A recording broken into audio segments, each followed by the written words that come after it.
There's a moment in every police officer's career when the badge means more than authority, more than power, more than the right to tell someone what to do. It becomes a promise to protect, even when no one is watching, a promise to stay calm when everything else is on fire, a promise to separate fear from danger, and danger from madness. But every once in a while, someone comes along who tries to steal that promise for themselves. Not the job, not the responsibility, just the image, the attention, the ego trip. And when they do, things go bad. Fast. This is the story of a man who pretended to be a cop, chased down a group of teenagers, pulled a gun on them, and tried to play hero in a world he didn't understand. And it's the story of the real officers who stepped into that chaos, exposed the truth, and kept a tragedy from happening. But it begins like these stories often do, with something small, something that didn't look like a crisis at first, something that could have been dismissed with a shake of the head and a muttered, "People are weird." Except it wasn't weird. It was dangerous, and it was building. In the quiet suburbs of a Midwestern town, the kind of place where porch lights glow calmly at night and stray dogs wander freely because everyone knows everyone, people had started noticing a black Dodge Charger parked in lots and alleys at strange hours. Not unusual in itself. Chargers are everywhere. But this one was different. This one had a spotlight mounted by the driver's mirror. This one had aftermarket emergency lights tucked behind the grille. And this one had a man inside it who wore a duty belt, even when he wasn't going anywhere. Neighbors would catch a glimpse, a utility vest, a pair of boots, a radio on his shoulder. Enough to make you look twice. Enough to make you think maybe he belonged to some agency you didn't recognize. But then he'd do something just off. Stare too long. Follow a little too close. Act like he wanted to be noticed. And people started talking. Is he new? Is he real?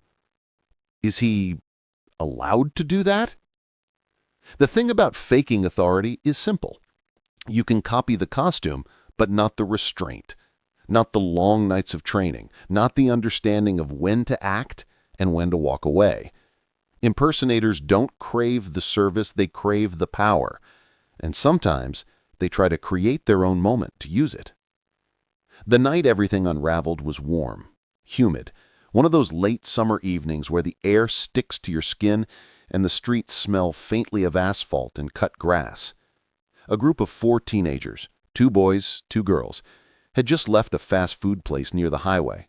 They were loud, laughing, goofing around the way teenagers do when they're trying to make the most out of a night before school starts again.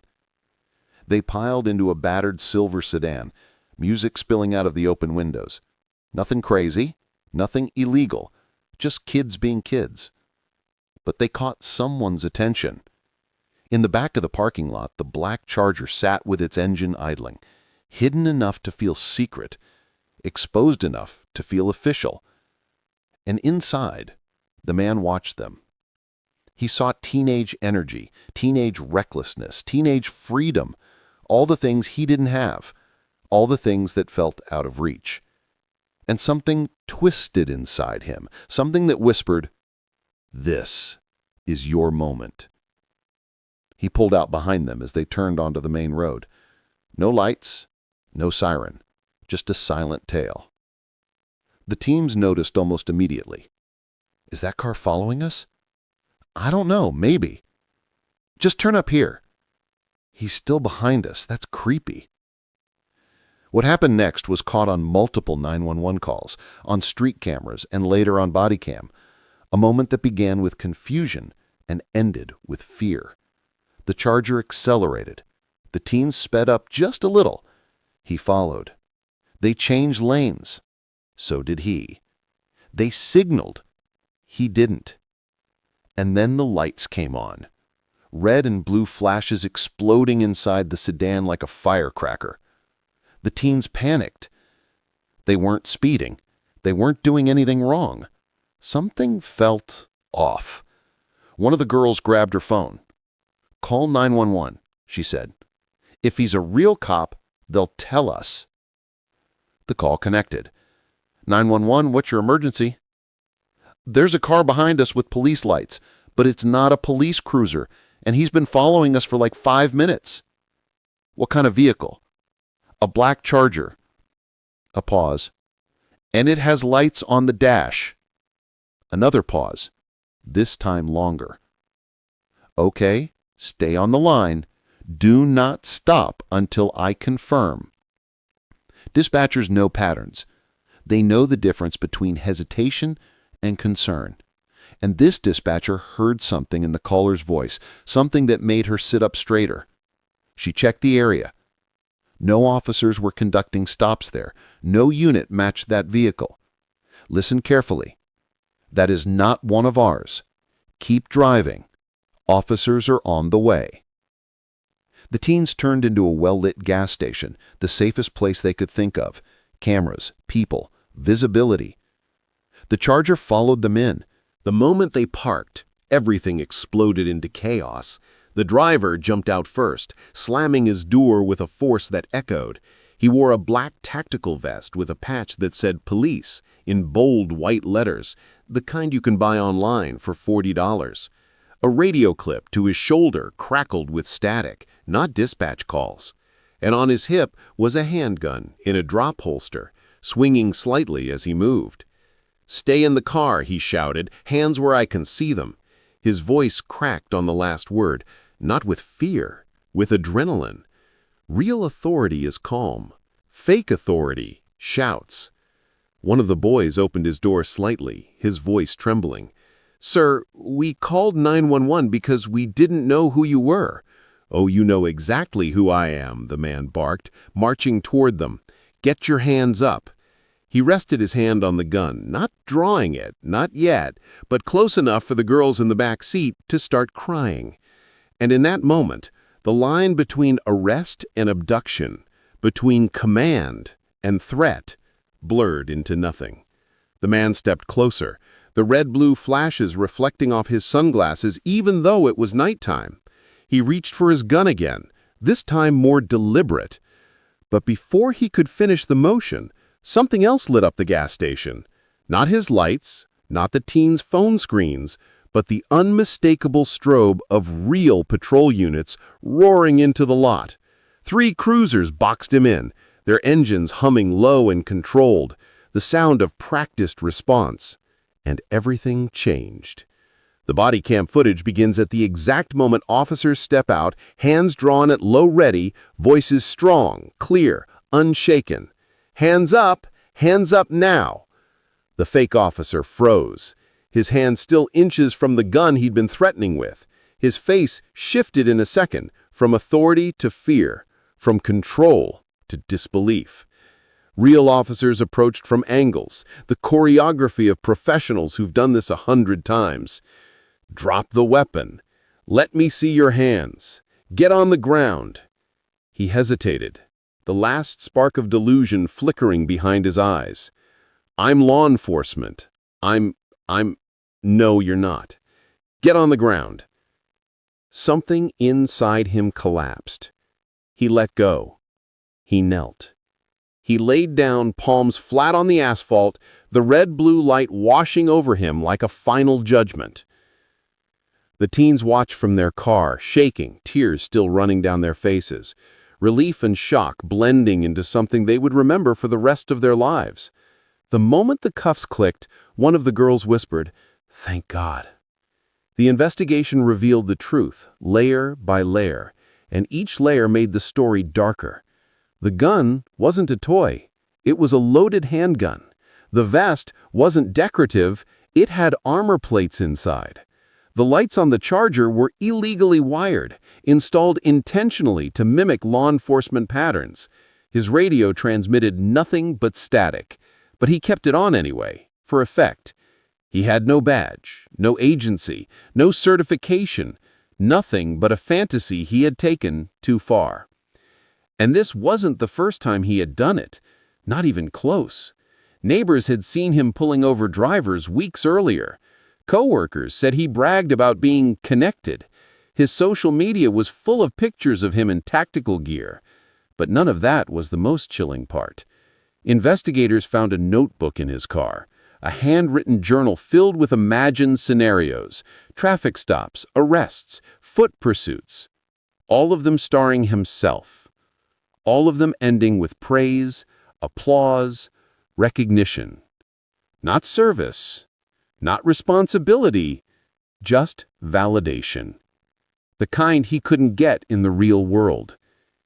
The teens later said they thought they were going to die. Not because they'd done anything wrong, but because when someone with a gun is pretending to be someone they're not, logic stops mattering. One of the boys told detectives he kept saying, "I'm the law." And I just thought, what if he decides that means he can do whatever he wants? That's the danger of impersonators. They don't have rules. They don't have training. They don't have the mental guardrails that officers spend years developing. Real policing isn't about the gun or the vest or the car. It's about decision-making, restraint, courage, without ego. Impersonators skip the hard part and grab the toy version, the costume, without the responsibility. And when you put a weapon in the hands of someone chasing a fantasy, the result is chaos. At the station, the man's bravado fell apart. In interrogation, he didn't claim authority anymore. He didn't claim training. He didn't claim experience. He claimed loneliness, insecurity, a need to feel important. And while those feelings are human, the choices he made with them were criminal. He was charged with felony impersonation, assault with a deadly weapon, unlawful detention, and endangerment of minors. Charges that will follow him for years, maybe decades. When officers logged his gear into evidence, one of them whispered something almost poetic. "You can buy the outfit, but you can't buy the oath." In the weeks that followed, the teens returned to normal life, or something close to it. They went back to school, back to their routines, but the memory lingered. The girl who called 911 said she still jumps when a car follows too long. The boy in the passenger seat said he now checks twice before pulling over, even for real officers. Their parents hugged them tighter than ever before. And as for the officers who responded, they did what real cops do. They didn't brag. They didn't celebrate. They didn't turn it into a moment of glory. They simply did their job. Calmly, professionally, without ego. Because the badge isn't a prop. It's a promise. There's a bigger lesson in all of this, one that goes beyond fake cops, beyond tactical vests, beyond flashing lights. Authority without accountability is dangerous. Power without training is reckless. And anyone can imitate the look of a hero, but not the heart of one. The difference between a pretender and a protector isn't the car they drive. It isn't the gear they wear. It isn't the tone in their voice. It's the choices they make when someone else is terrified. It's the calm they bring into chaos. It's the understanding that real power isn't about controlling people. It's about protecting them.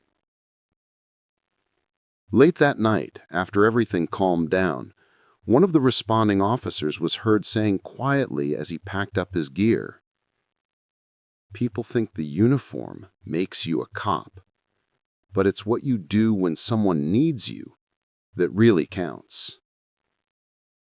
And maybe that's the truth at the center of this whole story, a truth worth remembering long after the headlines fade. Because when someone steals the image of the badge, they aren't just pretending to be a cop. They're playing with fear, with trust, with the thin line that keeps communities safe. And when real officers show up, the ones who carry the weight of the job, the ones who've learned when to shout and when to stay calm, that thin line holds every single time. In the end, this story isn't just about a fake cop. It's about the real ones, the quiet ones, the ones who step between danger and innocence without asking for applause. It's about the teenagers who trusted their instincts, called for help, and refused to be intimidated. It's about the dispatcher who listened closely enough to hear fear hidden beneath confusion. It's about the community that noticed something off and didn't turn away. It's about what happens when fantasy collides with reality and reality wins. And it's a reminder that sometimes the most heroic thing someone can do is simply show up. Because real authority isn't loud, it isn't flashy, it isn't for show. Real authority keeps people safe, even when the danger is someone pretending to be what they never earned the right to become. And maybe that's why stories like this hit so hard.